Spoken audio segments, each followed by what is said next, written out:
दोस्तवा, एक गोष्ट बोलते आहे मी, कड़वी आहे पण सच्चाई आहे.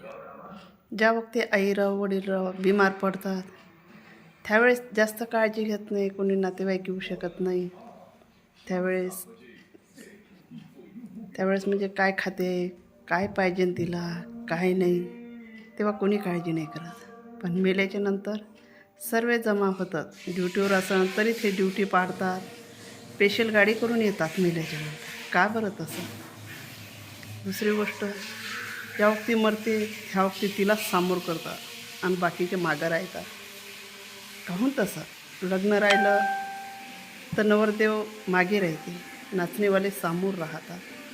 ज्या वक्ती मेल्याच्या नंतर त्या वक्ती तेरवी करतात, त्या वक्ती लाडू जिलेबी जे नाही ते पक्वान करतात. ताट वाढायच्या वक्ती, तिचं पातर करायच्या वक्ती नाना तरीच हे ठेवतात.